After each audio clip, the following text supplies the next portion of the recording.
It's finally here, the 2024 OUTshine Film Festival Miami edition. One of the world's great LGBTQ+ film festivals celebrates everything about the queer community through film. The best parties, the most interesting movies, and everything you need to know about OUTshine. All next on this special edition of Queer News Tonight from Hotspots Magazine and Happening Out Television Network.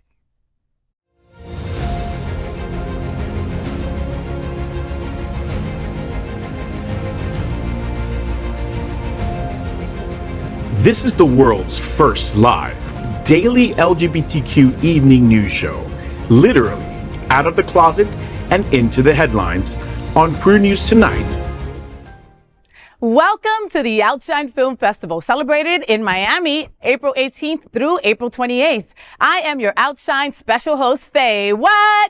And for this OUTshine special program, Hotspots Magazine Happening Out Television Network has assembled many film and entertainment experts joining us today.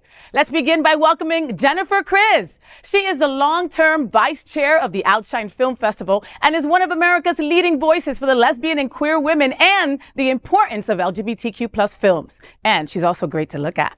Next up, let's welcome Eric Restivo. He is one half of the television show, The W Boys. The W Boys represents the best of entertainment from his longtime WeHo perspective. The show can be seen Fridays on streaming and social media platforms. Hello, gorgeous. Hi.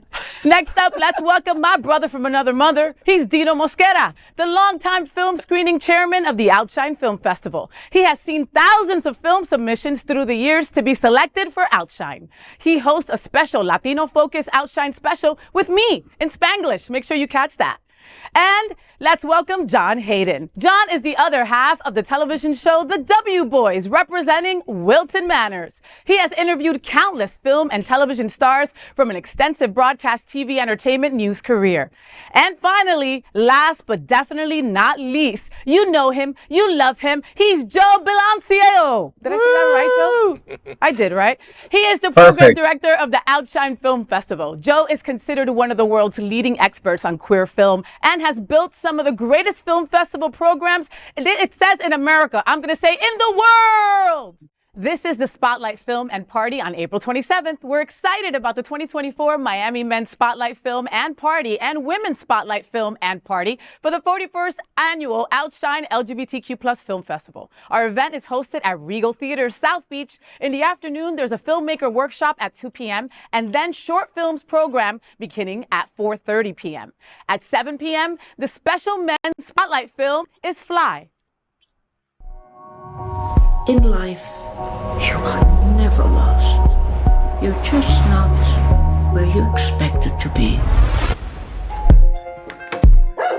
Sorry to show up like this. It's crazy seeing you. It's been a while.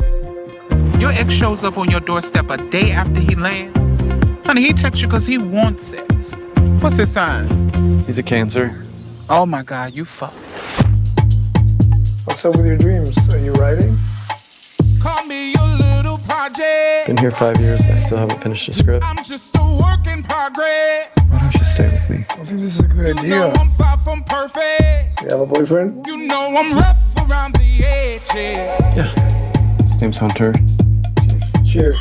Max has told me a lot about you. He hasn't told me anything about you. You didn't tell Hunter that I was your ex. You're embarrassed of me? No. This whole non-binary thing. You feel more like a woman? I am my own thing. Saw it on the news, baby's got You're in pain. I'm in pain too. Oh, fuck it. I've been searching all my life, falling into city lights. I'm gonna be the best Latina drag queen this world has ever seen. But I wanna go home. Oh my God, you're a fucking woman. Tell me something I don't know. But nobody cares. Do what you want. Last night was a mistake. We left the Zoom on. Look what Hunter sent. Oh fuck. No wonder you cannot be honest with anyone in your life. You cannot even be honest with yourself. I'm just not the drag race kind of gay. The whole world is watching, but nobody cares.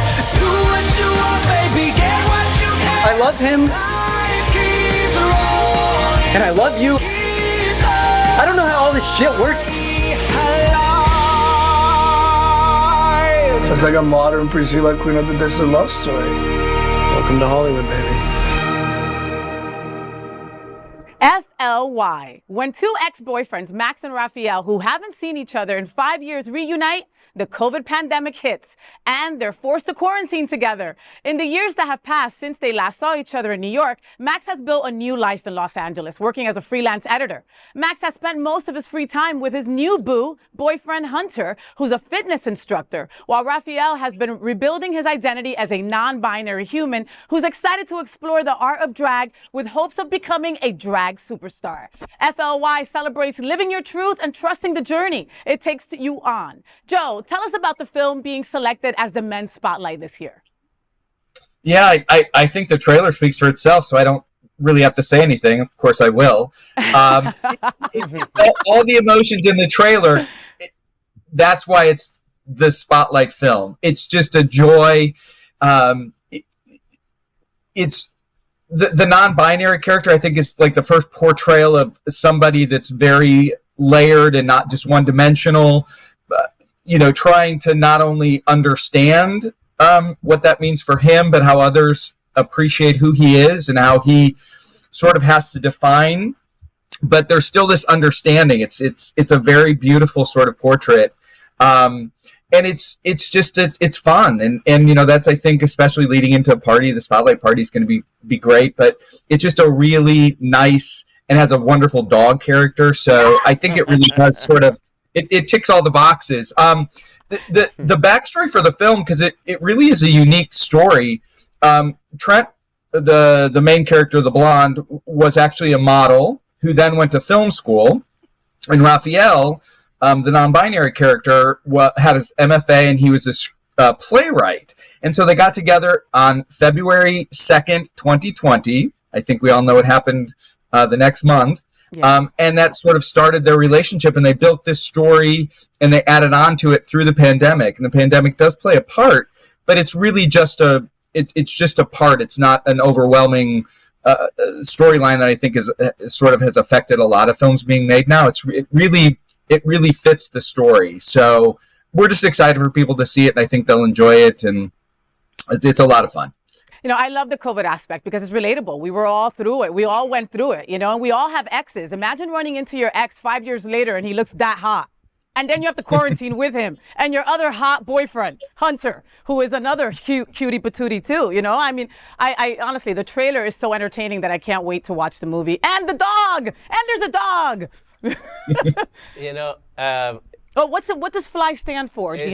First love yourself.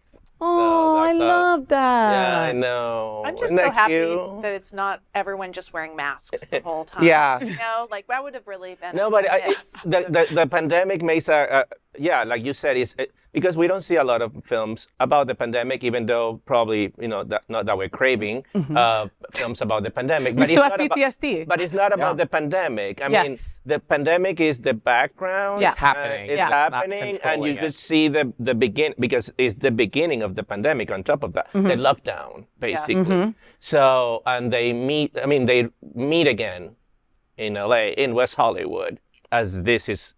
As they do, honey. As they do, Eric. As they do. But they first show them in New York, as they do always do. So right. It's, Brooklyn probably. So, but then it goes to West Hollywood, and one of the things that I like about the film is the portrayal of Rafael. Yes. Rafael is, well, first of all, he's brilliant. He's a very good actor. And he's very real. I mean, it's not the cliche. Many times they go into the cliche of the Latino, but he's very real and very Puerto Rican at that. So, and his family back in Puerto Rico is in the film too, and I could totally relate to him. Obviously, he's non-binary. I'm not, so we can't relate on that. But he's very real, and the interaction with Trent is so cute. And going through is so intimate too. Yeah, and I love that they are focusing on a non-binary character, the right? representation matters. Representation It's matters. nice to see non-binary, a Yes. drag queen. It's nice to see a whole variety of humans in a trailer and not just a blonde with a hot body. And that's what really matters. And what makes me look forward to seeing this is that I don't know how I'm going to react to a non-binary character. Not that I'm going to be like, upset, but like, how am I going to relate? Because seeing this on film will also be a first for me, much like I think many of the people. So I'm looking forward to seeing how I feel afterwards. F.L.Y. So April 27th is not just about the men. At 7:15 p.m., the women's spotlight film is Backspot.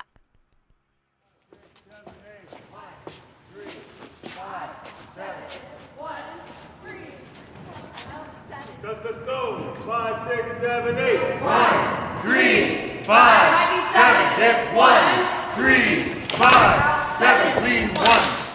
Great. 1, 3, 5, 7, 1. How's it going? Good. Two more seconds. Yeah. 1, 3, 5, 7. Okay. 1, 3. You ready? 5, 7. Just a sec. 4, 5, 7, 8. 1, 2, 3, 4, 5, 6, 7, 8. 1, 3, 5, 7. 1, 2, 3.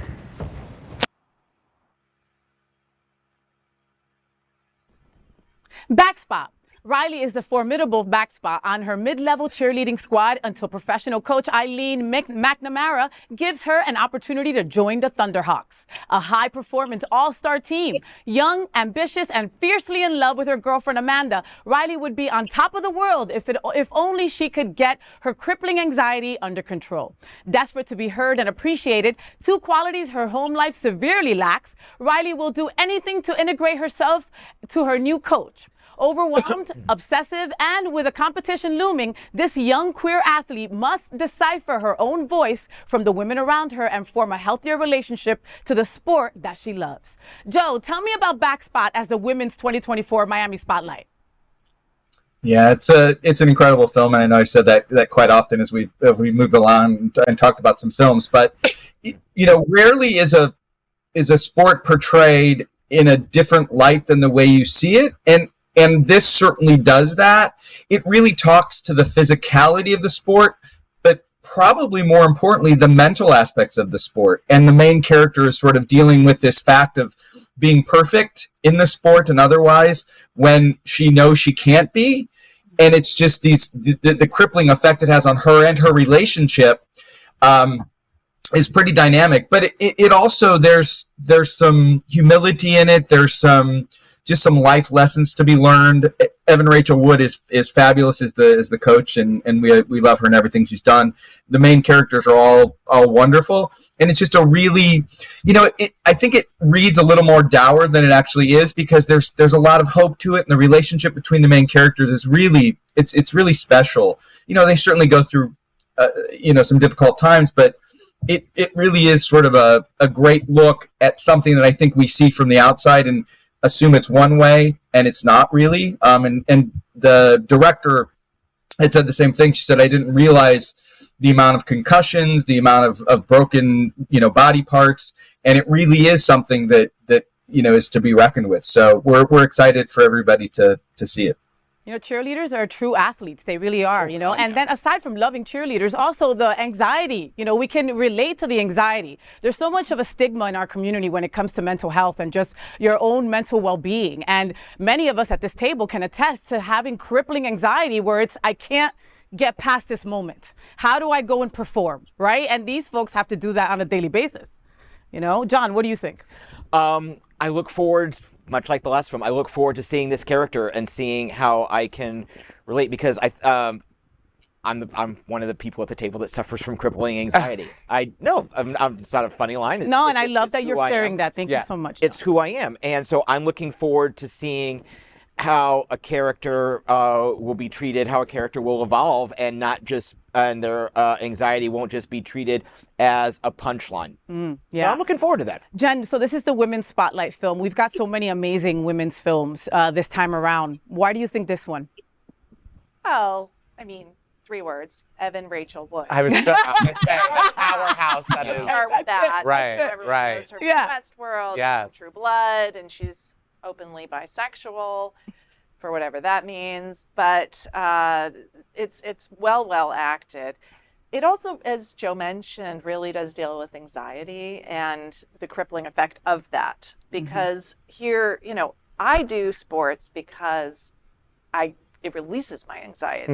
You know, it's the only time that I can actually get work out of my mind or get any kind of other pain out of my mind. What And sports do you play? You know, I play pickleball. Sorry, I wanted you to say. I thought you were gonna say softball. I play soccer, all the lesbian sports. Love it. I play them all. I'm very athletic. Can't you tell looking at me? Yes. I can. Yeah. And I've imagined. Dino, what do you think? I mean, I like sport films. I mean, to start with, we had a centerpiece last year, French soccer player, Marionette. Marianne, right? And but I love coming of age films, and so it's so important to show that these are issues that people that are coming of age are dealing with, and how they're reflected in film, because you know, everybody goes through this. A lot of people more than others, and you know, and depending on where you live and how you know, coaching and you know, the people that are you know, father figure or mother figure in your community deal with your anxiety and you know, your adapting issues, you know, and coming to the community, you know, and basically coming out. So I think it's very important that we show that in film. So And it's not just about that. I mean, it is a love story, and it also has an aspect of how the parents are different from one another. You know, because she has a girlfriend. She's young. What is she? 17 years old or something like this. And she's in love with her Amanda. Yeah, one side of parents is very, very accepting. The other one's a little more aloof about it. You know, and then there's a little bit of a triangle at a moment, and you know, it's captivating the whole way through. It's a great film. That's why it's our spotlight. Saturday night will also bring late night films starting at 9:30 p.m., including Mamantula and Amobia. Amoeba. Amoeba. There it is. All right. OUTshine Film Festival is synonymous with great film and great parties. And 2 different after parties for men and women are being hosted at Axel South Beach starting at 9 p.m. with drinks and snacks. Dino, tell us what's happening at the Axel Hotel. I mean, the Axel is great. I don't know if you've been, but it's in the middle, in the heart of South Beach. So it's right on Collins. No, on Washington. Collins. It's on Collins. On Collins, right. So it's on in the middle of the action. It's right where the bars are. So we're gonna have a great party with drinks and snacks. And after Mamantula, I mean, people are gonna be worked up about. Oh. Well, Isn't Mamantula the horror film where you're blood and guts? We love that. That's my favorite so far. But the interesting thing about the Axel is for some reason they've separated the men and the women. They're putting the men's party in the Sky Bar, and the women are getting the basement. No, we're getting the lobby. Seriously. But it's not that big. I mean, it's connected. We're getting the lobby. Yeah. The lobby bar or something I mean, like that. no, the lobby is really cool though. The lobby of the Axel is It's cool. very So cool, yeah. yeah. I thought we were gonna be in the basement, Jennifer. Right, the basement. We're moving on up. Which is especially frightening because To we're the in Florida lobby. where there are no basements. Well, that part. I'm from Jersey. We have. lots of It gets basements. scarier. You were the only one who caught that. Thanks a lot, John. You don't want to miss these amazing spotlight films and the parties at OUTshine Film Festival Miami on April 27th. More details for 10 days of more than 50 films, themes, parties, and a whole lot more can be found at outshinefilm.com. LGBTQ plus film is a cultural treasure that can only be experienced in person at a queer film festival, sitting in the dark. On behalf of Jennifer Criz, Eric Restivo, Dina Mosquera, John Hayden, and Joe Belancio, I'm Faye What, and we are powered by Hotspots Magazine and Happening Out Television Network. We will see you when the lights go down at the queer movies.